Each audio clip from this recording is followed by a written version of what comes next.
The decade of the 1980s had three presidents: Edward J. Gillis from 1980 to 1982, Sandy McKay from 1982 to 1988, and Harry MacDonald from 1988 to 1990.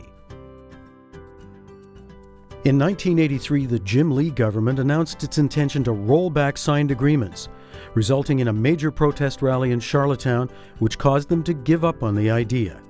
They did, however, follow up with the implementation of Bill 39, which limited bargaining rights by placing a ceiling on wage increases to 7.5% over the next 2 years. The year ended with the implementation of a new Civil Service Act. In 1984, the association adopted a new name, the Prince Edward Island Union of Public Sector Employees. Over the next few years, UPSE expanded its membership to include additional employee groups, and in 1986 was involved in the creation of the PEI Occupational Health and Safety Act. In 1987, UPSE hosted the 10th annual convention of the National Union of Provincial Government Employees on the campus of UPEI, and in 1988 their lobbying efforts for pay equity legislation paid off as the government passed the PEI Pay Equity Act.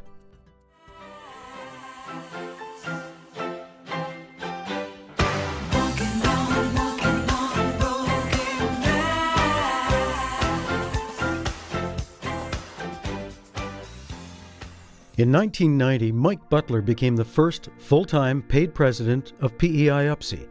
He held this position for a decade, providing leadership and direction during a very tumultuous period. Here are just a few of the highlights. Pay equity agreement with the average adjustment per employee of $3,120, paid out over a 5-year period. Occupational health and safety policy signed. Employee assistance program initiated. The Civil Service Bargaining Unit approved the formation of government agencies to help address the provincial deficit, the introduction of the Health Reform Report, which was strongly opposed by UPSE because of its privatization initiative. In 1993, in light of the province's poor financial position, government employees agreed to a voluntary wage rollback.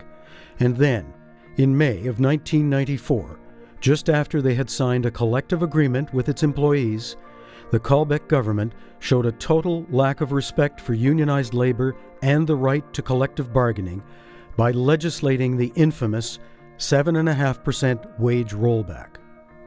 This action precipitated the largest ever public protest in this province.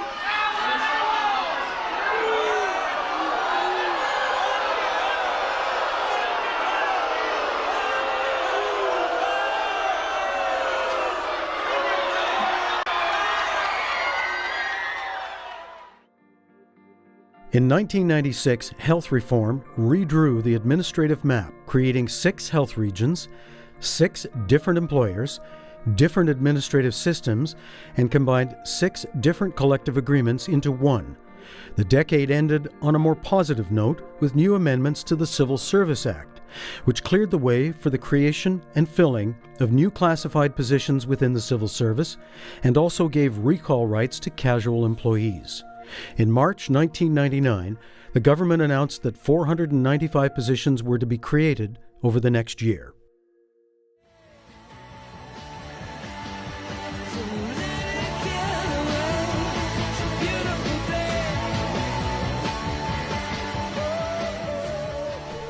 UPSE entered the 21st century with a new president, Sandy McKay.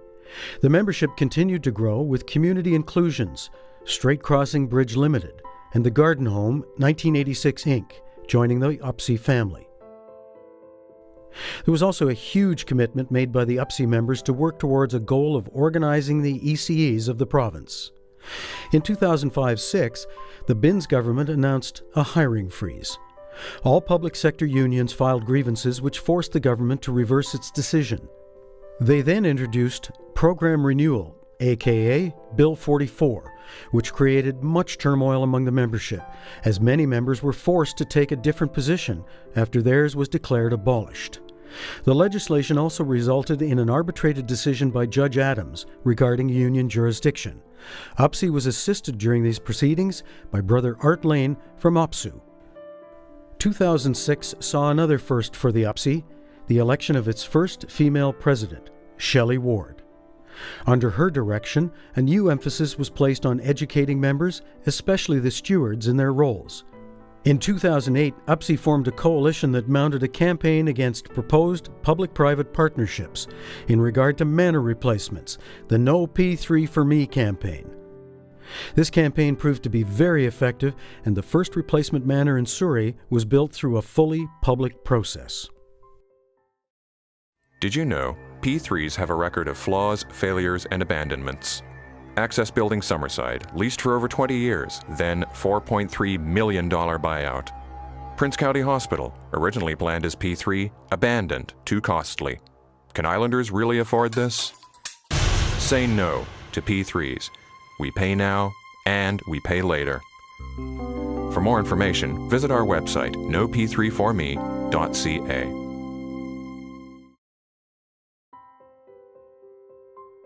The union continued to fight for sustainable defined pension benefits for government employees and was successful in maintaining its full complement of representatives on the Joint Committee. It was also very active and vocal in its support for much-needed improvements to the CPP for all workers without a workplace pension plan. President Ward saw the need for continued growth in the membership and made organizing a priority. Under her leadership, 2 new groups have joined the UPSE family, Whisperwood Villa and Gillis Lodge. The goal of organizing ECEs was finally fulfilled in 2007 when Charlottetown's Child Development Centre became the first early childhood centre in the province with a negotiated collective agreement. Since then, 3 other centres have reached this milestone. In 2010, the creation of Health PEI raised concerns over the lack of accountability within our healthcare system, and UPSE continues to raise these issues on behalf of its members, who provide the services, and for the public who depend upon them. Under President Ward, the union forged ahead in 2010 with plans to renovate and expand the PEI UPSE office, which was approved at the 48th Annual Convention. This significant project was absolutely necessary, as the office had served the membership for decades with minimal upkeep and/or repair. And aside from the general condition of the office, the growing staff and membership were limited by a lack of office space to conduct meetings and carry out day-to-day business. The renovations were completed in 2011, effectively allowing the union to move into the future with increased meeting and office space for a growing membership. The office renovation and upgrade allowed the membership to make a key investment in the long-term sustainability of the union. Beginning in 2010 and continuing into 2011, the union delivered the All Together Now campaign as part of a long-term national effort to raise awareness about the critical need for public services and tax fairness in Canada.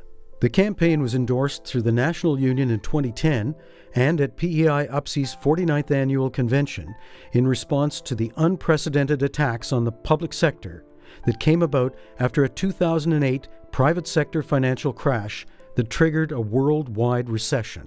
The All Together Now campaign defended public employees, promoted the public service, and generated a conversation about tax fairness in Canada. The campaign was pivotal in starting a national debate about income inequality in our society and how public services are at the heart of fair income distribution and the increased quality of life for all Canadians.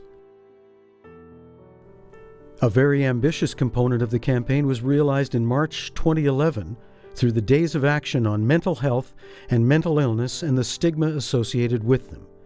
UPSE received much recognition and support from healthcare providers and the public for its efforts in bringing this issue to the forefront. Your union continues to fight for improved recognition for early childhood educators, casual employees, and corrections staff. It actively advocates for the marginalized members of our society, and most importantly, it works tirelessly to ensure its members are treated fairly and with respect by the employers they work for. Thank you for watching the video on our shared history of the PEI Union of Public Sector Employees. There is much we can learn from examining our past to see what strides we have made, to see where we have come from, and to see how, through dedication, hard work, and solidarity, we can create a better life for our fellow island brothers and sisters. Finally, I want to thank you, the membership, for your continued involvement and activism as we move ahead into the future together in unity. We will all stand together and sing a union song. We will all stand together and know that we belong to the strength of the future in a common working bond. Stand together and sing a union song. Stand together and sing a union song. Stand together and sing the union song.